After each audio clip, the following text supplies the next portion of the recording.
This is third lecture of algebraic number theory unit 4।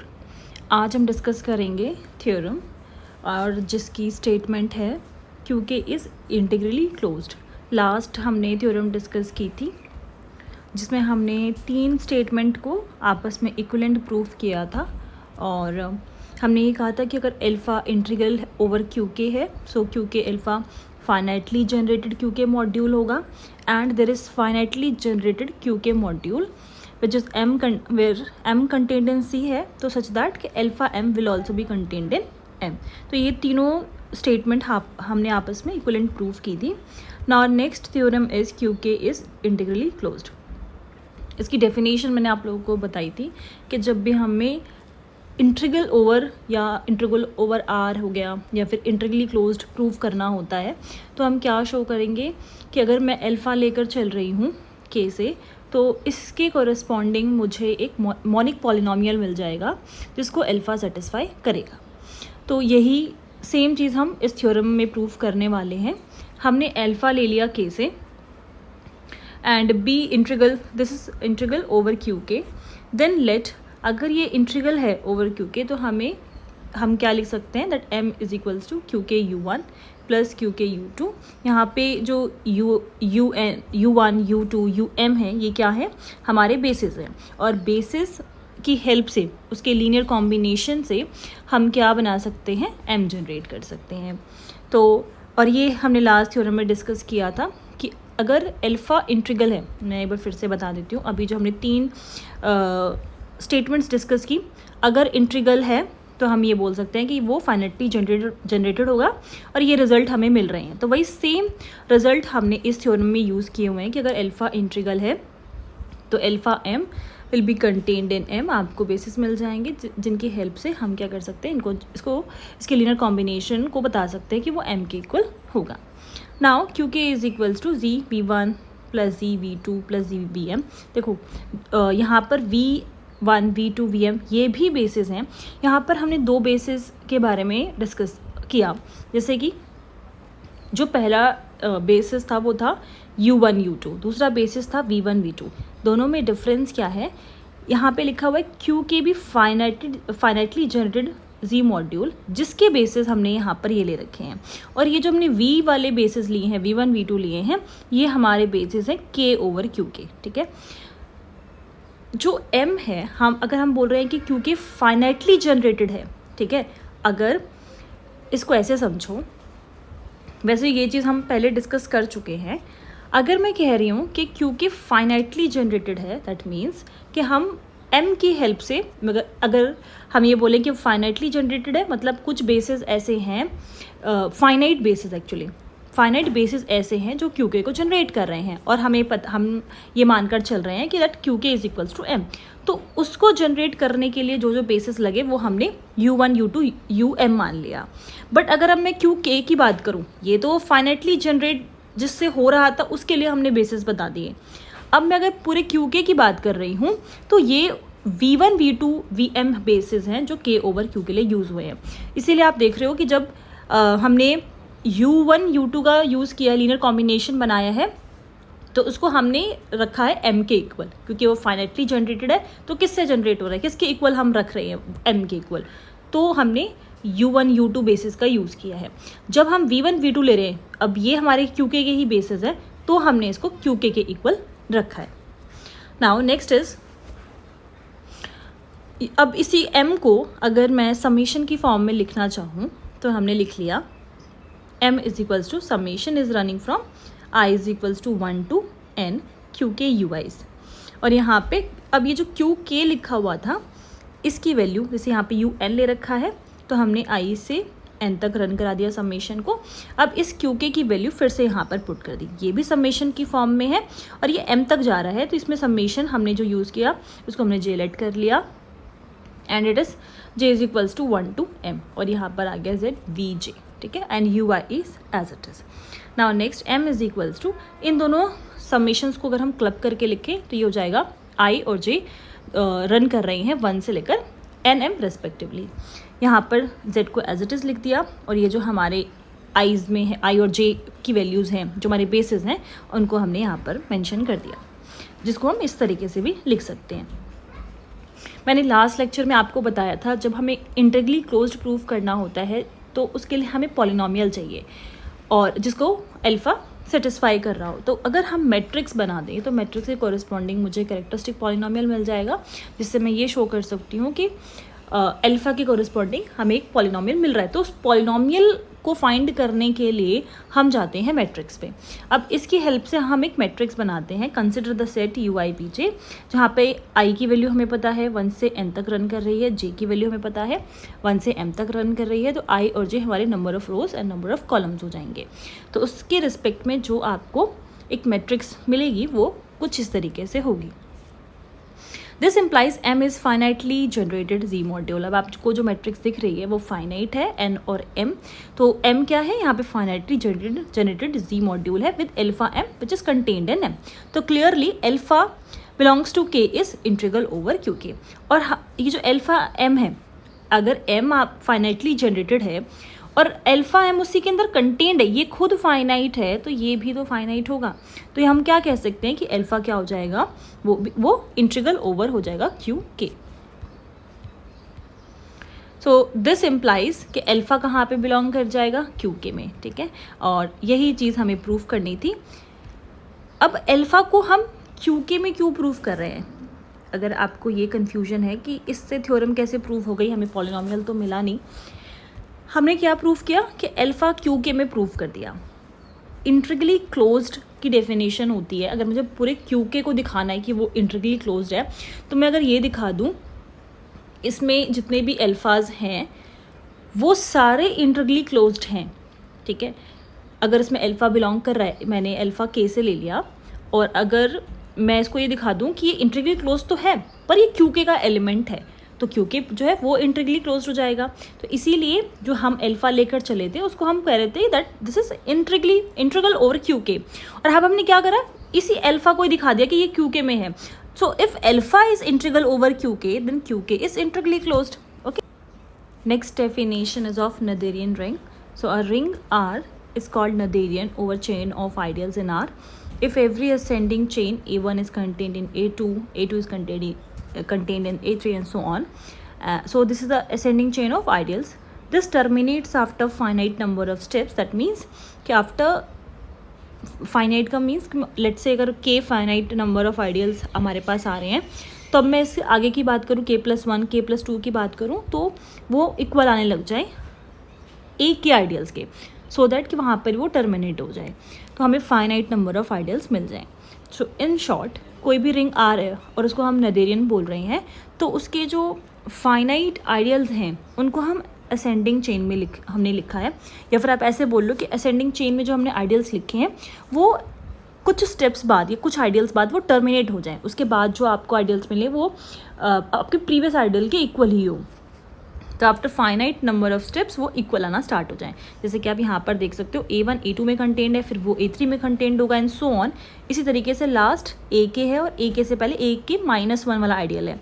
अब जो इसके बाद हम लिख रहे हैं K+1 K+2, ये सारे आइडियल्स जो हैं इसी आइडियल के इक्वल हैं। ओके, तो ऐसी रिंग को हम बोलते हैं Noetherian ring. If non empty family of ideals in are contain maximal element is called Noetherian ring. अब जैसे हमें पता है कि के बाद वाले जो आइडियल्स हैं वो सारे इक्वल हैं आपस में, दैट मीन्स कि आपको फिर एक मैक्सिमल एलिमेंट मिल जाएगा फैमिली में से, ठीक है। So if a non empty family of ideals, non empty मतलब उसमें आप उन आइडियल्स में एलिमेंट होंगे, तो वो नॉन एम्प्टी फैमिली है आइडियल्स की, तो अगर वो नोथेरियन रिंग है तो आपको मैक्सिमल एलिमेंट भी उसमें से मिल जाएगा, बिकॉज हमें पता है कि AK जो है वो सबसे बड़ा आइडियल है, तो जो आइडियल की फैमिली है उसमें सबसे मैक्सिमल एलिमेंट जो होगा वो हमें पता लग जाएगा। अब जो नेक्स्ट एक्सरसाइज है उसकी स्टेटमेंट के अकॉर्डिंगली अगर हम A और B दो आइडियल्स ले रहे हैं, ठीक है, क्योंकि कि हमने दो आइडियल्स ले लिए, पहला हो गया A, दूसरा हो गया B। A B में कंटेन्ड है। हम अगर हम जैसे इसमें भी नोथेरियन का हम यूज़ करने वाले हैं, तो यहाँ पे आप देख सकते हो नॉट इक्वल्स टू बताया गया है कि मतलब इक्वल नहीं हो सकते दोनों आइडियल्स, और ये बताया हुआ है कि A कंटेन्ड है B में। सो अगर ये दोनों आइडियल्स QK के हैं तो हमें ये शो करना है that norm of A will be greater than norm of B। अब इसको प्रूव करने के लिए consider the question group QK of algebraic integers and ideals in QK A and B such that A is contained in B. अब हमने क्या करा, question group consider किया और ए और बी आइडियल्स हैं जो स्टेटमेंट में ऑलरेडी मेंशन्ड है। अगर मैं अब इसका क्वेश्चन रिंग बनाऊँ तो किस फॉर्म में बनेगा क्यू के बाई ए, जो आपकी रिंग है वो यहाँ पर ऊपर लिखी होगी, जो इसका आइडियल होगा वो यहाँ नीचे आएगा। इसी तरीके से अगर बी की हेल्प से हम क्वेश्चन ग्रुप बनाए, क्वेश्चन रिंग बनाएंगे तो इट विल बी क्यू के बाई बी। अब यहाँ पे हमने एक मैपिंग डिफाइन कर दी, मैपिंग हमने एफ नाम दे दिया उस मैपिंग को, और वो क्यू के बाई ए से मैप कर रही है क्यू के बाई बी में। ये तो हमारा फंक्शन हमने बता दिया कि कहाँ से क्या डोमेन है, क्या कोडोमेन है, और उसकी मैपिंग किस तरीके से हो रही है, F of X plus A is equals to X plus B. ये जो रिंग होती हैं, क्वेश्चन रिंग्स होते हैं, इनके एलिमेंट्स किस फॉर्म में होते हैं, एक्स क्यू के का एलिमेंट होगा, और यहाँ पे आइडियल हमने ए यूज़ किया है तो एक्स प्लस ए टाइप का एलिमेंट मिलेगा, यहाँ से हमें एक्स प्लस बी टाइप का एलिमेंट मिलेगा। तो इस तरीके से हमने फंक्शन को डिफाइन कर दिया। अब अगर हम ये बोल रहे हैं कि if x plus a y plus a के इक्वल है, ठीक है, तो हमें क्या प्रूफ करना है, हमें प्रूफ करना है कि फिर X plus B Y plus B के इक्वल होना चाहिए। तो हमने ले लिया कि ये दोनों एलिमेंट्स आपस में इक्वल हैं, x plus a y plus ए आपस में इक्वल हैं। तो इसके लिए हमने एक्स, इसको अगर मैं शिफ्ट करूँ तो ये हो जाएगा x minus Y plus A is equals to a आ जाएगा। एक्स माइनस वाई किसका एलिमेंट होगा, ए का, और ए खुद भी किस में कंटेन्ड है, बी में। ये जो लिखने का तरीका है ये हम सब ग्रुप में पढ़ते हैं। अगर मैं ए प्लस एच लिख रही हूँ, a plus H is equals to H, that means a belongs to H होता है। वही सेम चीज़ यहाँ पर लिखी हुई है कि x minus Y plus A is equals to a है, that means x minus y किसका एलिमेंट होगा, ए का एलिमेंट होगा। और हमें पता है कि ए बी में कंटेन है, ए बी में कंटेन है, तो मतलब इसका मतलब ये बी में कंटेन हो जाएगा। तो यहाँ से जो एक्स माइनस वाई है वो कहाँ से मिल रहा है, बी में। तो आप इसको ओपन करके लिख सकते हो, X minus Y plus B is equals to B. अब आप शिफ्ट कर दो वाई को, तो यहाँ से हमें क्या मिल जाएगा, x plus B is equals to y plus B. इससे हमने ये शो कर दिया कि जो हमारा फंक्शन है वो वेल डिफाइंड है। अब हम आ जाते हैं 1 एंड ऑन टू पे, क्योंकि हम नॉर्म की बात कर रहे हैं और मैं इसका कॉन्सेप्ट भी आपको बताऊंगी कि क्यों हम इसको प्रूव कर रहे हैं। Now as we know, ideal जो ए है वो बी में कंटेन्ड है, so there exist y belongs to B such that, अब क्योंकि ए बी में कंटेन है तो एक वाई हमें ज़रूर ऐसा बी से मिल जाएगा सच दैट कि वो ए में बिलोंग नहीं करेगा। This implies y belongs to B by A, and इसको हम इस तरीके से भी लिख सकते हैं, y belongs to B minus A. Now अब क्योंकि वो ए का एलिमेंट नहीं है तो यहाँ से हमें ये रिजल्ट मिलता है, क्योंकि अगर ए का एलिमेंट होता तो मैंने अभी जस्ट आपको बताया, फिर हम ऐसे लिखते y plus A is equals to a, अगर एलिमेंट होता तो। अब एलिमेंट नहीं है तो यहाँ पे नॉट इक्वल्स टू का साइन आ गया। Y plus A is a non zero element of Q K by a. Then f of y plus A is equals to y plus b, जो मैपिंग हमने डिफाइन की थी, और Q ये जो है वो कहाँ पे जाके मैप हो रहा है, एक्स प्लस ए एक्स प्लस बी को मैप हो रहा है। तो अगर मैं वाई प्लस ए ले लूँ एक्स की जगह पे, तो क्या कहाँ पे मैपिंग होगी इसकी, वाई प्लस बी पे मैपिंग होगी, और ये किसके इक्वल आ जाएगा, बी के। यहाँ पे ये जो वाई बी का एलिमेंट है तो आप इसको कैसे लिख सकते हो, y plus B is equals to B. Now image of y plus a is is a zero element of f. This implies f is not 1 1. अब यहाँ पे जो इमेज है y प्लस ए की, वो क्या होगी, जीरो एलिमेंट को मैप करेगा अंडर द फंक्शन f। ये हमें कैसे पता चला कि हम b को किस तरीके से लिख सकते हैं, b को हम लिख रहे हैं 0 प्लस बी, फिर ये b के इक्वल हो गया। तो इसकी मैपिंग किसको हो रही है, जीरो को हो रही है, जीरो एलिमेंट को हो रही है। यहाँ पे हमने मेंशन किया हुआ है कि y plus a non zero element है, बट वो मैप किसको हो रहा है, जीरो एलिमेंट को। तो यहाँ से हमें क्या रिजल्ट मिलता है कि f is not 1 to 1। Next हमें ऑन टू प्रूफ करना है, चेक करेंगे कि ये ऑन टू है या नहीं। तो इसके लिए हमने z प्लस बी एक एलिमेंट ले लिया जो q के b से बिलोंग कर रहा है। हम जानते हैं कि जब हम ऑन टू की बात करते हैं तो हम कोडोमेन से स्टार्ट करते हैं, हम कोडोमेन का एलिमेंट लेते हैं और उसके प्री इमेज की बात करते हैं। इसलिए हमने क्यू के बाई बी का एक एलिमेंट लिया हुआ है, that is z plus B, इसका एक एलिमेंट ले लिया। अब यहाँ पे जो ये लिखा होता है ना वो हमारा क्यू के का एलिमेंट होता है, और यहाँ पे तो हम आइडल की बात कर रहे हैं, प्लस बी आ जाएगा। तो जेड कहाँ का एलिमेंट है, क्यू के का एलिमेंट है। There exist z plus A belongs to Q के बाई ए। तो उसके लिए हमें अगर एक प्री इमेज मिल जाए, तो प्री इमेज क्या मिल रही है मुझे, z प्लस ए, क्योंकि हमारा जो डोमेन है दैट इज क्यू के बाई ए, हमारा जो डोमेन है वो है क्यू के बाई ए, और मुझे यहाँ से एक एलिमेंट मिल जाए जो यहाँ पर मैप करे, तो हमें क्या मिल जाएगा, यहाँ से z प्लस ए एक एलिमेंट मिल जाएगा जो किसको मैप कर रहा है, z प्लस बी को। तो यहाँ से हमें पता चल गया कि f क्या है, ऑन टू। f 1 1 नहीं था, f वेल डिफाइंड था बट 1 1 नहीं था, और थर्ड जो हमें रिजल्ट मिला कि f ऑन टू है। So we have a map from a finite set Q के by a to the finite set Q के by b which q k by b which is on to but not 1 to 1। thus जो q k by a है इसका जो norm होगा that will be greater than q k by b का norm. तो हम इस तरीके से इसको लिख सकते हैं। अब इसके नॉर्म को हम कैसे ग्रेटर बता रहे हैं, जब हम बोल रहे हैं कि ये 1 1 नहीं है, यहाँ पे मेंशन है कि ये 1 1 नहीं है। 1 1 के लिए हम ये बोलते हैं कि इसकी इमेज यहाँ पे मिल रही है, इसकी इमेज यहाँ पे मिल रही है। अब 1 1 कब नहीं होगा, जब यहाँ पे कुछ एलिमेंट्स रह जाएंगे जिसकी इमेज यहाँ पर हमें नहीं मिलेगी, ठीक है।